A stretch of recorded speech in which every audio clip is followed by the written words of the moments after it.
ಒಂಥರ ಖುಷಿ ಆಗತ್ತೆ ಅದು ನಮ್ಮ ಭಾಷೆಯಲ್ಲಿ ಜನ ಬರೆದ್ರೆ ಅದು ಓದೋದ್ರಲ್ಲಿ ಅದ್ರ ಬಗ್ಗೆ ಮಾತಾಡೋದ್ರಲ್ಲೇ ಒಂದು ಖುಷಿ ಸಿಗುತ್ತೆ. ಸೊ ನಂಗೆ ಏನ್ ಅನ್ಸುತ್ತೆ ಅಂದ್ರೆ ನಮ್ಮ ಅಜ್ಜಿ ತರ ಇನ್ನು ತುಂಬಾ ಜನ ಮುಂದೆ ಬರ್ಬೇಕು, ಕನ್ನಡ ಭಾಷೆನ ಅಭಿವೃದ್ಧಿ ಮಾಡ್ಬೇಕು ಅಂತ ಆಸೆ. ಸೊ ನಮ್ಮ ಅಜ್ಜಿ ಅದೇ ಹೇಳೋರು, ಇನ್ನೋವೇಷನ್, ಕ್ರಿಯೇಟಿವಿಟಿ, ಎಕ್ಸ್ಪೆರಿಮೆಂಟ್ಸ್ ಎಲ್ಲಾ ಒಪ್ಕೋತೀನಿ, ಆದ್ರೆ ಒಂದ್ ಜನ ಮನ ಮುಟ್ಬೇಕು. ಈ ತರ ಓದಿದ್ರೆ ಸುಮಾರು ದಿನ ಅದನ್ನ ಜ್ಞಾಪಕ ಇಟ್ಕೊಂಡಿರ್ಬೇಕು. ಆ ಮನೆ ಮುಟ್ಟೋ ತರ ಕತೆ ಬರೆದ್ರೆ ಅದೊಂಥರ ನಿಮ್ಗೆ ಜ್ಞಾಪಕ ಇರುತ್ತೆ. She is one of my like favourites. ಅಪ್ಪ ಅಮ್ಮಂಗಿಂತ ಅವ್ರು ಹೆಚ್ಚು ನೋಡ್ಕೊಂಡ್ರು ಅಲ್ವಾ.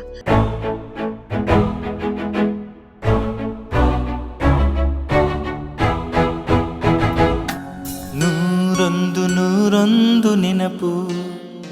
ಅಜ್ಜಿ ಬಗ್ಗೆ, ಅಜ್ಜಿ ಸ್ವಭಾವಗಳು, ಅಜ್ಜಿ ಕೆಲವು ಗುಣಗಳು ಜನರಲಿ ಮೊಮ್ಮಕ್ಳಿಗೆ ಟ್ರಾನ್ಸ್ಫರ್ ಆಗುತ್ತೆ. ಸೊ ನಮ್ಮ ಅನಿಕಾ ಅವ್ರಿಗೂ ಏನಾದ್ರೂ ಅದು ಟ್ರಾನ್ಸ್ಫರ್ ಆಗಿದೆಯಾ ನೀವು ಕಂಡಂತೆ? ನಮ್ಮನೆದು ತುಂಬಾನೇ ಒಳಗ್ ಬಂದಿದೆ. ಶಾಂತ ಸ್ವಭಾವ, ಅಜ್ಜಿ ತರಾನೇ. ಅವಳಿರೋದೇ ಮನೇಲಿ ಗೊತ್ತಾಗಲ್ಲ, ಅದು ಅಜ್ಜಿ ತರಾನೇ. ಅಂಡ್ ಊಟ ತಿಂಡಿಲೆಲ್ಲ ಅವಳು ಅದೇ ಅಚ್ಚುಕಟ್ಟು. ನಮ್ದು ಆಚೆದು ಇಷ್ಟ ಪಡಲ್ಲ ಅವಳು ಓಕೆ ಜಾಸ್ತಿ. ಅದೇ ಪಿಜ್ಜಾ ಬರ್ಗರ್ ಎಲ್ಲ ಇಷ್ಟ ಪಡಲ್ಲ. ಮನೆಯದೇ ಚಪಾತಿ ಇಡ್ಲಿ ಆ ತರಾನೇ ತಿಂತಾಳೆ. ಓಕೆ ಅಂಡ್ ಬರೀತಾಳೆ, ಬೇಜಾರಾದಾಗ ಓದ್ತಾಳೆ, ಬರೀತಾಳೆ. ಸೊ ಅದು ನಮ್ಮನೆದೇ ಬಂದಿದೆ ಜೀನ್ಸ್. And wonderful. ಅವರ ತಂದೆ ಕಡೆನು ಮಂಡಿಕಲ್ ರಾಮಶಾಸ್ತ್ರಿ ಅವರ ಮರಿಮಗ ನನ್ ಗಂಡ. ಸೊ ಅರುಣ್ ಅವರು. ಸೊ ಓಕೆ, ಮಂಡಿಕಲ್ ರಾಮಶಾಸ್ತ್ರಿ ಎಲ್ಲಾರ್ಗೂ ಗೊತ್ತಲ್ಲ. ಹೌದು ಹೌದು. ಅವರು ಸಾಂಸ್ಕ್ರಿಟ್ ಅಲ್ಲಿ ಕಾಳಿದಾಸ ಮೇಘದೂತ ಬರೆದ್ರೆ ಇವರು ಪ್ರತಿ ಸಂದೇಶ ಅದ್ ಬರ್ತಿದ್ದಾರೆ. ಓಹೋ, ವಂಡರ್ಫುಲ್. ಅವ್ರ ಮರಿಮೊಮ್ಮಗ ಆಗಿರೋದ್ರಿಂದ ಅವ್ರಿಗೂ ತುಂಬಾ ಅಂದ್ರೆ ಅವರು ತುಂಬಾ ಸೈಲೆಂಟ್, ಗ್ರೇಟ್ ಫ್ಯಾಮಿಲಿ. ಹೋಗಲ್ಲ. ಸರ್ಗೆ ನನ್ನ ನಮಸ್ಕಾರಗಳನ್ನ ತಿಳಿಸ್ಬಿಡಿ ನಿಜವಾಗ್ಲು. ಅಂಡ್ ನಿಮ್ಮ ಅತ್ತೆಯವರು ಪ್ರಮೀಳಾ ಮೇಡಮ್ ಅವರು, ಆ ಅತ್ತೆಯವ್ರ ಬಗ್ಗೆ ಏನಾದ್ರು ಹೇಳೋದಾದ್ರೆ, ಅಂದ್ರೆ ಖುಷಿ ಆಗುತ್ತೆ. ಅತ್ತೆ ಮೊಮ್ಮಕ್ಕಳು ಎಲ್ಲ ಒಟ್ಟಿಗೆ ಇರೋದು ಕೇಳಿದ್ರೇನೆ ವಿ ಫೀಲ್ ಸೋ ಹ್ಯಾಪಿ. ನಂಗೆ ಅದು ತುಂಬಾ ಮನ್ಸಿಗಿತ್ತು. ಸರ್ಕಮ್ಸ್ಟೆನ್ಸಸ್ ಕೂಡ್ ಬರುತ್ತೆ ಅಂತ ನಂಗೆ ಗೊತ್ತಿರ್ಲಿಲ್ಲ. ನನ್ ಮಗುಗೂ ಒಂದ್ ಅಜ್ಜಿ ಇರ್ಬೇಕು, ಯಾಕಂದ್ರೆ ನಾನ್ ನಮ್ಮ ಅಜ್ಜಿ ಹತ್ರ ಬೆಳೆದೆ, ನನ್ ತಂಗಿ ಅಜ್ಜಿ ಹತ್ರ ಬೆಳೆದ್ರು. ಸೊ ನಂಗದು ಅಜ್ಜಿ ವಾತ್ಸಲ್ಯ ನನ್ ಮಗಳಿಗೂ ಸಿಕ್ಕಿದ್ರೆ ಚೆನ್ನಾಗಿರುತ್ತೆ ಅಂತ ಅನ್ನಿಸ್ತಿತ್ತು. ಬಟ್ ಸರ್ಕಮ್ಸ್ಟೆನ್ಸಸ್ ಹಿಂಗ್ ಆಗತ್ತೆ ಅಂತ ಗೊತ್ತಿರ್ಲಿಲ್ಲ. ಸೊ ನನ್ ಮಗಳು ಹುಟ್ಟೋ ಅಷ್ಟೊತ್ತಿಗೆ ನಮ್ಮತ್ತೆ ಇಲ್ಲಿಗೆ ಅಮೆರಿಕಾಗ್ ಬಂದ್ಬಿಟ್ರು ಓಕೆ. ನಮ್ ಜೊತೆ ಇರಕ್ಕೆ. ಓ ಸೊ ಮಗು ನಾನು ಅಷ್ಟೇ 3 ತಿಂಗಳಿಗೆ ಅವಳನ್ನ ಬಿಟ್ಬಿಟ್ಟು ಕೆಲ್ಸಕ್ ಹೋದೆ. ಓ ಸೊ ಅಜ್ಜಿ ಕಣ್ಣಲ್ಲಿ ಕಣ್ಣಿಟ್ ನೋಡ್ಕೊಂಡ್ರು ಮೊಮ್ಮಗಳನ್ನ. ವಾ. Time to time. ನಮ್ಮ ಅತ್ತೆನೂ ಅಷ್ಟೇ, ಟೈಮ್ ಟು ಟೈಮ್. 4 ಗಂಟೆ ಆಯ್ತು ಹಾಲ್ ಕುಡಿಸ್ಬೇಕು, 5 ಗಂಟೆ ಆಯ್ತು ಒಡ್ರಾಗಿ ಹಿಟ್ ತಿನ್ನಿಸ್ಬೇಕು. ಆತರ ಟೈಮ್ ಟು ಟೈಮ್ ನೋಡ್ಕೊಂಡು ಒಳಗ್ ಮಾಡಿದ್ದಾರೆ. ಸೊ ಅದು ಅಜ್ಜಿ ಅದು ಎಷ್ಟು ಇರುತ್ತೆ ಮಮತೆ ಅಂದ್ರೆ, ನಾವು ಊರಿಗೆಲ್ಲಾದ್ರೂ ಹೋದ್ರೆ 4-5 ದಿನ ಇರ್ತಾಳೆ ಅಜ್ಜಿ ಬಿಟ್ಟು. ಹ್ಮ್ 5ನೇ ದಿನ ಏನಾರು ಅನ್ನ ಸಾರು ಅಂತ ಏನೋ ನಮ್ಮ ಅತ್ತೆ ಹತ್ರ ಮಾತಾಡ್ತಾ ಇದ್ರೆ ಸಾಕು ಒಳಗ್ ಶುರು ಮಾಡ್ಬಿಡ್ತಾಳೆ. ಯಾಕೆ ಏನಾಯ್ತು ಅಂದ್ರೆ ಅಜ್ಜಿ ಬೇಕು. ಸೊ ಅದು ವಾತ್ಸಲ್ಯ ಎಲ್ಲೂ ಹೋಗಲ್ಲ ಅದು. So nice. ಇಲ್ಲಿ ಬೆಂಗಳೂರಿನಲ್ಲಿ ಯಾರ್ಯಾರಿದ್ದಾರಮ್ಮ ನಿಮ್ಮ ರಿಲೇಟಿವ್ಸ್? ಇವಾಗ ಯಾರ್ಯಾರಿದ್ದಾರೆ ಇಲ್ಲಿ? ತುಂಬಾ ಜನ ರಿಲೇಟಿವ್ಸ್ ಇದಾರೆ. ನನ್ನ ಕಸಿನ್ ಅಶೋಕ್ ರಾವ್ ಇದ್ದಾನೆ, ಒಂದು ಹಾಸ್ಪಿಟಲ್ ಇದೆ ಗಿರಿನಗರ್ ಅಲ್ಲಿ, ಓಕೆ ವಿನಾಯಕ ನರ್ಸಿಂಗ್ ಹೋಮ್ ಅಂತ, ಅಲ್ಲೇ ಓಕೆ ಇದ್ದಾನೆ. ಓಕೆ ಎಲ್ಲರೂ ಸುಮಾರು ಜನ ರಿಲೇಟಿವ್ಸ್ ಅಲ್ಲಿದ್ದಾರೆ. ಕೆಲವರು ಇಲ್ಲಿದ್ದಾರೆ, ಕಸಿನ್ಸ್ ಇಲ್ಲಿದ್ದಾರೆ. ಓಕೆ. ಪೇರೆಂಟ್ಸ್ ನಮ್ ತಂದೆ ತಾಯಿ ಹೋಗ್ಬಿಟ್ರು. ನಮ್ ಯಾವಾಗಮ್ಮ? ತಂದೆ ಯಾವಾಗ? ರೀಸೆಂಟ್ ಆಗಿ ನಮ್ ತಂದೆ 2021 ಕೋವಿಡ್ ಟೈಮ್ ಅಲ್ಲಿ ಹೋದ್ರು. Oh shit, sorry. ನಮ್ ತಾಯಿ 2004 ಅಲ್ಲೇ ಹೋಗಿದ್ರು, oh long back. Long back. Okay okay. And ನಿಮ್ಮ ಒಂದು ಕೆಲಸಗಳು ಹೇಗಿರುತ್ತೆ? ವೀಕ್ ಡೇಸ್ ಅಲ್ಲಿ ಹೇಗಿರುತ್ತೆ? ವೀಕೆಂಡ್ ಅಲ್ಲಿ ಹೇಗಿರುತ್ತೆ ಅಲ್ಲಿ? ವೀಕ್ ಡೇಸ್ 8 to 5, ಸಮಟೈಮ್ಸ್ ಅದು ಇನ್ನು ಮುಂದಕ್ಕೆ ಹೋಗುತ್ತೆ, 6 ಗಂಟೆ 7 ಗಂಟೆ ಆತರ ಆಗುತ್ತೆ. ವೀಕೆಂಡ್ಸ್ ಅಷ್ಟೊಂದ್ ಏನಿರಲ್ಲ. ಒಂದೊಂದ್ಸತಿ ಆನ್ ಕಾಲ್ ಸಪೋರ್ಟ್ ಇರ್ತೀನಿ. ಆನ್ ಕಾಲ್ ಸಪೋರ್ಟ್ ಇದ್ದಾಗ ಸ್ವಲ್ಪ ಕೆಲಸ ಇರುತ್ತೆ, ಓಕೆ ಇಲ್ದಿದ್ರೆ ಆತರ ವೀಕೆಂಡ್ಸ್ ಯೂಶಲಿ ಇರಲ್ಲ. ವೀಕೆಂಡ್ಸ್ ಇದು ನಾನ್ ವಾಲಂಟಿಯರಿಂಗ್ ವರ್ಕ್ ಆ ತರದಲ್ಲಿ ತೊಡಸ್ಕೊತೀನಿ. ಇಂಡಿಯಾಗೆ ಎಷ್ಟು ದಿವಸಕ್ಕೊಂದ್ಸತಿ ಬರ್ತಾ ಇರ್ತೀರಿ? ಎಷ್ಟು ವರ್ಷಕ್ಕೊಂದ್ಸತಿ ಬರ್ತಾ? ನಾನ್ ಆಕ್ಚುಲಿ 2017 ಅಲ್ಲಿ ಬಂದಿದ್ದು, ಬಂದೇ ಇಲ್ಲ. ಬಂದೇ ಇಲ್ಲ? ಓ ಇಲ್ಲ, 2017 ಅಲ್ಲಿ ನನ್ ಮಗಳನ್ ಕರ್ಕೊಂಡ್ ಬಂದಿದ್ದೆ. ಅದ್ ಓಕೆ ಬಿಟ್ಮೇಲೆ ನಮ್ ತಂದೆ ಹೋದ್ರು 2021 ಅಲ್ಲಿ. ಆಗ ನಂಗ್ ಬರಕ್ ಆಗ್ಲಿಲ್ಲ, ಯಾಕೆಂದ್ರೆ ಕೋವಿಡ್ ರಿಸ್ಟ್ರಿಕ್ಷನ್ಸ್ ಇತ್ತು, ಏರ್ ಟ್ರಾವೆಲ್ ಇರ್ಲಿಲ್ಲ. ಸೊ ಅವಾಗ ನಂಗ್ ಬರಕ್ಕೆ ಆಗ್ಲಿಲ್ಲ. ಆಮೇಲೆ ಅದೇ ಇವ್ರದ್ದು ಸ್ಕೂಲು ಅದೆಲ್ಲ ಇದೆ. ಸೊ ಬಂದೇ ಇಲ್ಲ. ಈ ಸತಿ ಬರ್ಬೇಕು ಅಂತ ಇದ್ದೀನಿ. ಈ ಸತಿ ಬಂದಾಗ ದಯವಿಟ್ಟು ನಮ್ಮನೆಗೂ ಬರ್ಬೇಕು ನೀವು. ಖಂಡಿತ. ಸಾಕಷ್ಟು ಜನ ವಾಣಿಯಮ್ಮ ಅವರ ಅಭಿಮಾನಿಗಳಿಗೆ ಇವತ್ತಿಗೂ ಅವರ ಇನ್ಫ್ಯಾಕ್ಟ್ ತ್ರಿವೇಣಿ ಅಮ್ಮ ಅವ್ರದ್ದು ಸರಣಿ ಮಾಡಿದಾಗ ತುಂಬ ಜನ ವಾಣಿಯವರು ಅವರ ರಿಲೇಟಿವು ಅವ್ರ ಬಗ್ಗೆನೂ ಒಂದು ಸಂದರ್ಶನ ಮಾಡಿದ ಕೆಲವು ಮೆಸೇಜ್ಗಳು ಬಂತು ನನಗೆ. ಇವತ್ತಿಗೂ ವಾಣಿಯಮ್ಮ ಅವರ ಬರಹಗಳನ್ನ ನೆನೆಸ್ಕೊಂಡು ಅವ್ರನ್ನ ಇಷ್ಟಪಡೋ ಜನಗಳಿಗೆ ಆಸ್ ಅ ಫ್ಯಾಮಿಲಿ ಮೆಂಬರ್ ಏನು ಹೇಳೋದಕ್ಕೆ ಇಷ್ಟಪಡ್ತೀರಾ? ನಂಗೆ ತುಂಬಾ ಖುಷಿ ಆಗುತ್ತೆ. ಅಂಡ್ ಇವತ್ಗೂನು ನಾನು ನನ್ ತಂಗಿ ತುಂಬಾ ಕಷ್ಟ ಪಡ್ತೀವಿ ಕಂಟಿನ್ಯೂ ಮಾಡಕ್ ಅವ್ರದ್ದು ಲೆಗಸಿನ. ಸೊ ಫೇಸ್ಬುಕ್ ಅಲ್ಲಿ ಹಾಕೋದಾಗ್ಲಿ ಅಥವಾ ವರ್ಷಕ್ ಒಂದ್ಸತಿ ಅವ್ರ ಹೆಸರಲ್ಲಿ ಶಾರ್ಟ್ ಸ್ಟೋರಿ ಕಾಂಪಿಟೇಷನ್ ನಡೆಸ್ತೀವಿ. ಮತ್ತೆ ಬರ್ದಿರೋ 10-15 ನಾವೆಲ್ ಅಲ್ಲಿ ಬುಕ್ ತರ್ತೀವಿ. ಸೊ ಲೇಖಿಕಾ ಸಾಹಿತ್ಯ ವೇದಿಕೆದು ಶೈಲಜಾ ಸುರೇಶ್ ಅವರು ಪ್ರತಿ ವರ್ಷ ಇದನ್ ಮಾಡ್ತಾರೆ. ಸೊ ನಮ್ಮ ಅಜ್ಜಿಗೂ ಅಷ್ಟೇ ಅವ್ರಿಗೆ ಬರೆಯೋದ್ ಇಷ್ಟ ಆಯ್ತಲ್ವಾ. ಸೊ ಎಷ್ಟೋ ಜನಕ್ ಬರೆಯೋದ್ ಇಷ್ಟ ಇರುತ್ತೆ, ಅವ್ರಿಗೆ ಪ್ರೋತ್ಸಾಹ ಮಾಡೋಣ ಅಂತ ಅದೊಂದ್ ಕಾರ್ಯ ಇಟ್ಕೊಂಡಿದೀವಿ. ಅಂಡ್ ನಮ್ಗೆ ಏನ್ ಅನ್ಸುತ್ತೆ ಅಂದ್ರೆ ಇನ್ನೂ ಜನ ಬರಿಬೇಕು, ಕನ್ನಡನ ಅದರ ಹೋಗಕ್ ಬಿಡ್ಬಾರ್ದು. ಸೊ ಇವಾಗ ಎಲ್ಲಾರು ಇಂಗ್ಲಿಷ್ ನಾವೆಲ್, ಇಂಗ್ಲಿಷ್ ಮೂವಿ, ಅದ್ ಇಂಗ್ಲಿಷ್ ಇದ್ದೇ ಇರುತ್ತೆ. ಆದ್ರೆ ನಮ್ ಕನ್ನಡದ್ದು ಅದು ಒರಿಜಿನಲ್ ಅಲ್ವಾ, ನಮ್ ಭಾಷೆ ನಮ್ಮಿದು, ಅದನ್ನ ಉಳಿಸ್ಕೊಂಡ್ ಹೋಗ್ಬೇಕು. ಅದಕ್ಕೆ ನಾವ್ ಇನ್ನೂ ಎಷ್ಟ್ ಕಷ್ಟಪಟ್ರೂ ಸಾಲದು. ಇನ್ನೂ ಜನಕ್ಕೆ ಪ್ರೋತ್ಸಾಹ ಮಾಡಿ, ಕನ್ನಡ ಬರೀರಿ, ಕನ್ನಡದಲ್ಲಿ ಮಾತಾಡಿ. ಇಲ್ಲಿ ಎಷ್ಟೋ ಜನ ಕನ್ನಡನ ಮುಂದುವರಿಸ್ಕೊಂಡು ಹೋಗಿ, ಇಲ್ಲಿ ಒಬ್ರು ಸಾವಿತ್ರಿ ರಾವ್ ಅಂತ ಇದ್ದಾರೆ, ಅವ್ರಿಗೆ 74-75 ವರ್ಷ. ಅವರು ಇವತ್ಗೂ ಕತೆ ಬರೀತಾರೆ.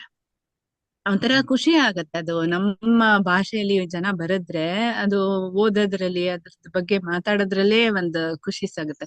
ಸೊ ನಂಗೆ ಏನ್ ಅನ್ಸುತ್ತೆ ಅಂದ್ರೆ ನಮ್ಮ ಅಜ್ಜಿ ತರ ಇನ್ನು ತುಂಬಾ ಜನ ಮುಂದೆ ಬರ್ಬೇಕು, ಕನ್ನಡ ಭಾಷೆನ ಅಭಿವೃದ್ಧಿ ಮಾಡ್ಬೇಕು ಅಂತ ಆಸೆ. ತುಂಬಾ ಖುಷಿಯಾಗಿದೆ ಅಂತಂದ್ರೆ ಕೆಲವು ದಿವಸಗಳ ಕಾಲ ಈ ಹೊರ ದೇಶಗಳಲ್ಲಿ ಇದ್ಬಿಟ್ಟಾಗ ಅವರು ಈ ಆಕ್ಸೆಂಟ್ಗಳನ್ನ ಆಡ್ ಮಾಡ್ತಾರೆ. ಬಟ್ ಸಾಷ್ಟಾಂಗ ನಮಸ್ಕಾರ ನಿಮ್ ಕನ್ನಡಕ್ಕೆ. ನಿಜವಾಗ್ಲೂ ನಮ್ಮ ಮೈಸೂರು ಕನ್ನಡ ಹಾಗೆ ಇನ್ನೂ ನಿಮ್ಮ ನಾಡಿಗೆನಲ್ಲಿ ಹೊರಳಾಡ್ತಾ ಇದೆ. ತುಂಬಾ ತುಂಬಾ ಖುಷಿ ಆಯ್ತು, ಅದು ನನಗೆ ತುಂಬಾ ತುಂಬಾ ಖುಷಿ ಆಯ್ತು. ಅಂಡ್ ಸಾಕಷ್ಟು ಜನ ಈ ಯಂಗ್ ರೈಟರ್ಸ್ಗಳಿಗೆ ನೀವು ಏನಾದ್ರು ಒಂದು ಹೇಳೋದಿದ್ರೆ ಏನ್ ಹೇಳೋದಕ್ಕೆ ಇಷ್ಟಪಡ್ತೀರಾ? ನಮ್ಮ ಅಜ್ಜಿ ಒಂದ್ ಹೇಳೋರು, ನೀವು ಕತೆ ಬರಿಬೇಕಾದ್ರೆ ಇಮ್ಯಾಜಿನೇಷನ್, ಕ್ರಿಯೇಟಿವಿಟಿ ಎಲ್ಲ ಒಂದ್ ಕಡೆ, ಇನ್ನೊಂದ್ ಕಡೆ ಜನ ಕನೆಕ್ಟ್ ಆಗ್ಬಿಟ್ಟು ಬರೀರಿ ಅಂತ. ಅದು ನಂಗೆ ತುಂಬಾ ಇಷ್ಟ ಆಯ್ತು. ಇವಾಗ ನೀವ್ 2 ಕನಸು ನೋಡಿದ್ರೆ, ಶುಭಮಂಗಳ ನೋಡಿದ್ರೆ ಒಂಥರ ನಿಮ್ ಮನೆಯಲ್ಲಿ ಆಗು ಹೋಗೋ ತರ ಸಿಚುವೇಶನ್ಸ್ ತರ್ತಾರಲ್ವಾ. ಸೊ ನಮ್ಮ ಅಜ್ಜಿ ಅದೇ ಹೇಳೋರು, ಇನ್ನೋವೇಷನ್, ಕ್ರಿಯೇಟಿವಿಟಿ, ಎಕ್ಸ್ಪೆರಿಮೆಂಟ್ಸ್ ಎಲ್ಲಾ ಒಪ್ಕೋತೀನಿ, ಆದ್ರೆ ಒಂದ್ ಜನ ಮನ ಮುಟ್ಬೇಕು.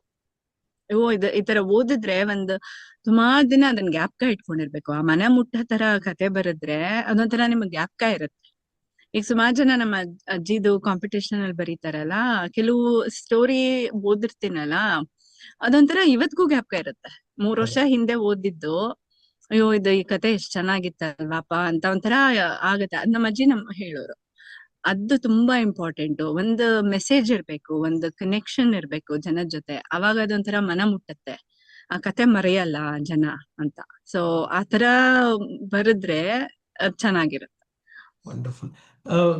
ಅಜ್ಜಿಯವ್ರು ಬರ್ದಿರೋ ಇಷ್ಟು ಕತೆಗಳಲ್ಲಿ, ಕಾದಂಬರಿಗಳಲ್ಲಿ ಎಲ್ಲವೂ ನಿಮ್ಗೆ ಇಷ್ಟನೇ, ಬಟ್ ತುಂಬಾ ಫೇವರೇಟ್ ಯಾವುದು? ನಂಗೆ 2 ಕನಸು ತುಂಬಾ ಇಷ್ಟ. ಓಕೆ. ಆಮೇಲೆ ಇನ್ನೊಂದು ಕೆಳಗೆ ಬಿದ್ದ ಕಾಗದ ಅಂತ ಬರ್ದಿದ್ರು. ಅದ್ರಲ್ಲಿ ಅಜ್ಜಿ ಒಬ್ರೇ ಇರ್ತಾರೆ, ಕಷ್ಟಪಟ್ಟು ಮಕ್ಳನ್ ಸಾಕಿರ್ತಾರೆ, ಆಮೇಲೆ ಅವರು ಒಬ್ರೇ ಆಗೋಗ್ತಾರೆ. ಸಂಕ್ರಾಂತಿ ದಿನ ಒಂದ್ ಕಾಗದದ ಹಾಳೆ ಇಟ್ಕೊಂಡು ಪಾಪ ಬಾಗ್ಲಲ್ಲಿ ಕೂತಿರ್ತಾರೆ, ಯಾರು ಎಳ್ ಕೊಡ್ತಾರ ನಂಗೆ ಅಂತ. ಯಾರು ಅವ್ರಿಗೆ ಎಳ್ಳೇ ಕೊಡಲ್ಲ. ಸೊ ಆಮೇಲೆ ಅವರು ಸಂಜೆಯವರೆಗೂ ಕತ್ಲೆ ಆಗೋವರೆಗೂ ಪಾಪ ಕೂತಿರ್ತಾರೆ ಕಾಗ್ದ ಇಟ್ಕೊಂಡು. ಆಮೇಲೆ ಹೇಳ್ತಾರೆ, ಕಾಗ್ದ ಕೆಳಗ್ ಬಿದ್ದೋಗುತ್ತೆ. ಅವಾಗ ಅದನ್ನ ನೋಡ್ ಅನ್ಕೋತಾರೆ, ಯಾರು ನನ್ಗೆ ಎಳ್ಳೆ ಕೊಡ್ಲಿಲ್ಲ ಇವತ್ತು ಅಂತ.